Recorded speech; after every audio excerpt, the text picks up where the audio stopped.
I'm Dan Rundy. I'm co-director of the new U.S. Leadership and Development Project here at CSIS. We had our launch event on Friday with General Jones and Dr. Rice talking about foreign assistance in the national interest. The clip you're going to see is Dr. Rice's answer to why is foreign assistance relevant to the American people and why is it in America's national interest to invest in foreign assistance.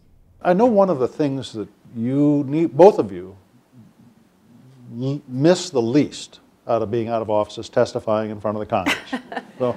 So I will posit that as a starting point, but let me ask you hypothetically to put yourself back in the witness seat, and you're trying to say to this Congress, why is it worth spending money on development for other people?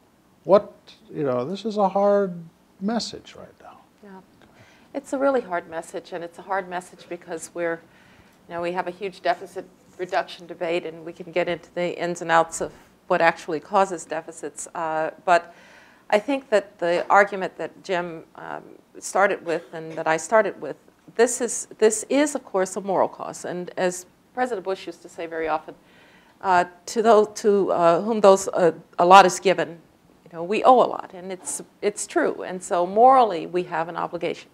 However, if I can't convince you of the moral argument, let me convince you of the practical argument. You don't want another Afghanistan out there. You don't want the northern border of Mexico to look like a failed state. You don't want Yemen to, as it's doing, break into civil war and become the new Somalia or the new Afghanistan.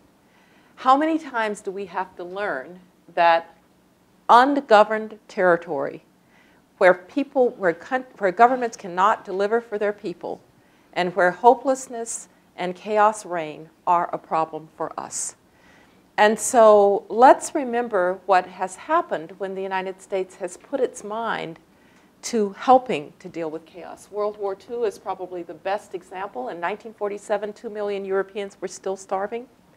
People were seriously talking about communism, not just in Eastern Europe, but when the Italian communists won 48% of the vote in 1946, and the French communists 48% of the vote, people were talking about a communist Western Europe.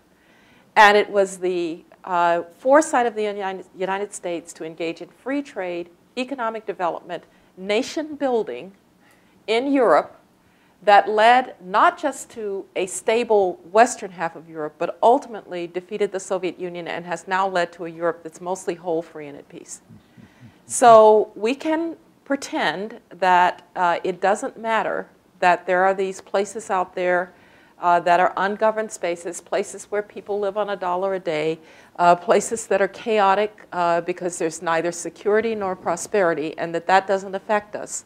But it is most certainly going to affect us. And we can't have a short-term view of our interest that just tries to put a barrier around us and to defend in that static way. And so I think there's a very powerful argument for the practical need for the continued engagement with countries. But I will say two things.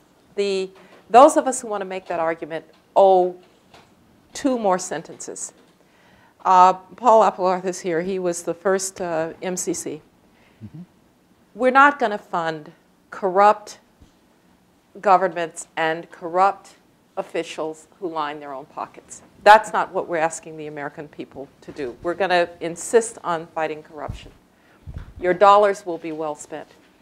Secondly, we're going to get our internal act together so that we don't have every American governmental agency and institution competing, redundant, trying to do the same things, doing the same thing year in, year out, whether or not it's working or not. The US government has to be organized and efficient in how it delivers foreign assistance too. The delivery of our foreign assistance costs too much. And so we have to add those two sentences to the strong moral and practical appeal that we're going to do a better job of delivering foreign assistance, and we're going to care a lot about to whom it's delivered.